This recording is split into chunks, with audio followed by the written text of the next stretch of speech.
nous sommes réunis ce soir à la rédaction d'Alliancy pour la sortie d'un nouvel ouvrage chez Duno sur la transformation numérique qui est intitulé « Le nouvel horizon de la transformation digitale » qui a été coécrit par les 3 personnes qui sont présentes ici ce soir. Jean Barrère qui est associé conseil chez Accuracy. Bonsoir Jean. Bonsoir. Nouaman Cherkaoui qui est directeur marché particulier chez ITCE, une filiale du groupe BPCE. Bonsoir Nouaman. Bonsoir. Et Peshman Gohari, qui est Chief Data chez BPI France. Bonsoir Peshman. Bonsoir. Beaucoup de livres sortent sur la transformation numérique. Pourquoi ce livre? Alors pourquoi? Bonsoir, en tout cas merci pour l'invitation pour présenter notre premier livre, sur la transformation digitale et les 9 piliers pour devenir Data Driven. En quoi est différent? Plusieurs éléments de réponse. Le premier, c'est que c'est un livre en fait qui parle des pathologies qui empêchent la transformation digitale, qui réussissent. C'est déjà un premier élément, on parle des pathologies de l'échec avant de parler de la réussite. Deuxième partie qui est importante, c'est les patterns de la réussite. On est en train d'identifier les patterns par rapport à 2 éléments principaux. D'abord l'expérience opérationnelle que nous 3 on a opéré sur le marché par rapport à nos entreprises respectives et aussi par rapport au retour de marché sur les expériences les plus connues d'échec ou de réussite. Et le dernier point, c'est nous 3 aussi, 3 profils très différents, complémentaires. Moi-même qui viens du milieu de la tech et de la transformation, Pejman qui vient de la data et d'IA, et Jean qui a transformé pas mal d'entreprises dans mon activité de conseil. Voilà en quoi ces 3 éléments font que nous sommes avec un livre qui est différent sur le marché, qui sera, j'espère, qui va faire date, et deuxièmement, qui va permettre aux entreprises de trouver une matière, de s'inspirer, de transformer, et peut-être même de motiver les transformations qui sont à l'étage de végétation ou à l'étage de réflexion. Alors, est-ce qu'il y a une originalité particulière, ce livre, et quelle est votre cible? Notre cible, j'allais dire, elle est multi-marché, multi-secteur et surtout multi-poste. Bien sûr, on va cibler les dirigeants, on va cibler les gens qui ont la main dans le conduit, les transformateurs, les transformeurs. On va cibler les gens qui sont pris dans les réflexions sur la transformation data IA, les gens qui pensent que la technologie peut-être fait tout, mais peut-être ce n'est pas un élément unique pour transformer leur entreprise. On pense aussi aux gens, qu'ils soient grandes ou petites tailles, avec des éléments inspirants qui vont leur permettre de voir un petit peu en quoi ces entreprises qui sont équivalentes, elles ont réussi. Voilà le public qu'on cible aujourd'hui. Oui, donc ce n'est pas seulement les gens spécialisés tech dans l'entreprise, etc. Pas du tout. Et donc, ça, si je dois rajouter un élément différenciant, c'est qu'on n'a pas écrit un livre technique. On a fait des références à des livres de place qui font référence pour savoir comment déployer une stratégie data, comment déployer une stratégie IA, comment déployer une stratégie cloud. Ce n'est pas l'objet du livre. On n'est pas des techniciens pour montrer comment on fait. Il y a déjà pas mal de sur la stratégie en fait. Exactement. Comment on se positionne, comment on se regarde dans le miroir, comment on peut voir l'avenir, comment passer nos échecs, parce qu'il y a pas mal d'entreprises qui ont échoué et finalement disent on n'y va plus. Là, on leur donne la matière pour dire on va y aller, mais différemment. D'accord. Alors, vous parlez de 9 piliers dans cette fameuse approche data-driven. Quels en sont les principaux piliers? Alors, dans cette transformation, on est dans un multivers. On n'est pas dans un univers. On ne prend pas qu'une seule dimension. Et c'est ce qu'on avait vu lors des réflexions autour des pathologies, c'est de regarder une cohérence globale.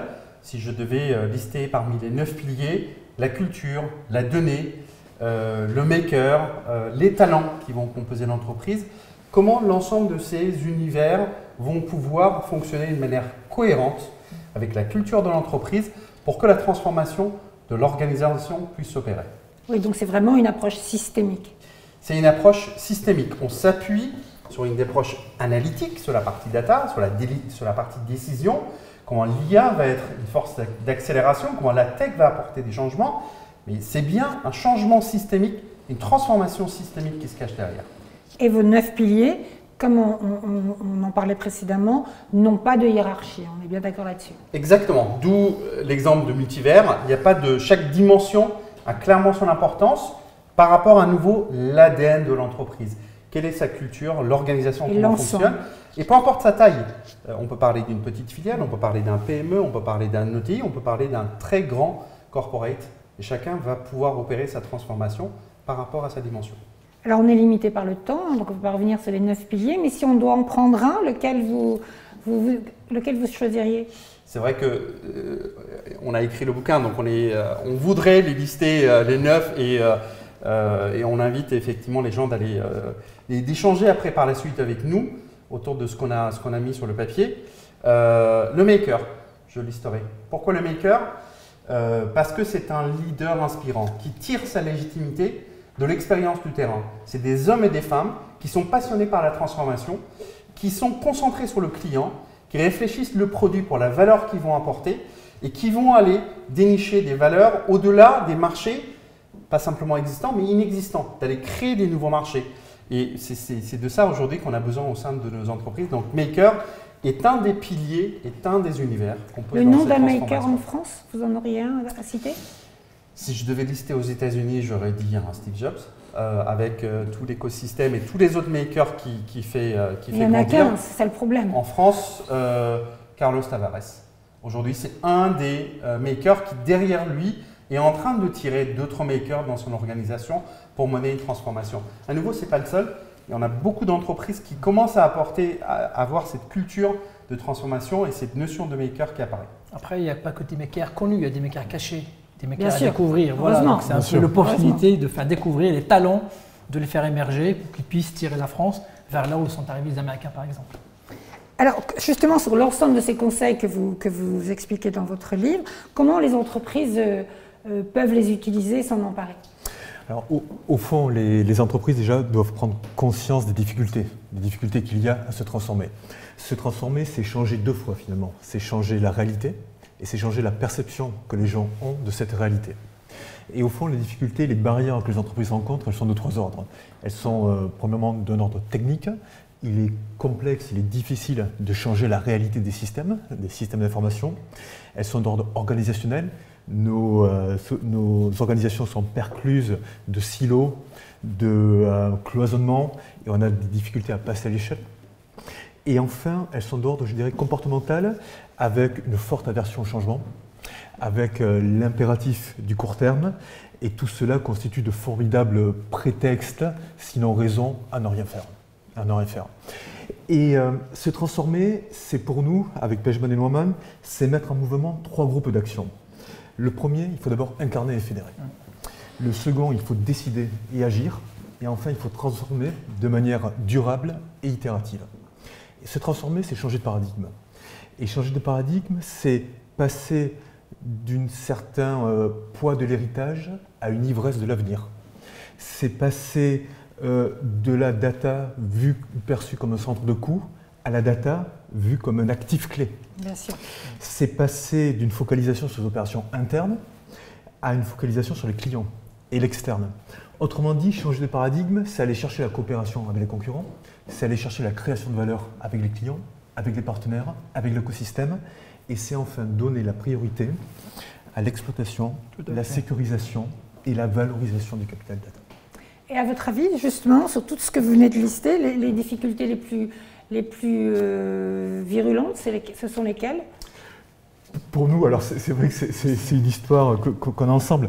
On serait tenté de dire le primat de la communication. Le dire n'est pas le faire. Il ne suffit pas de dire il faut se transformer pour que la réalité change.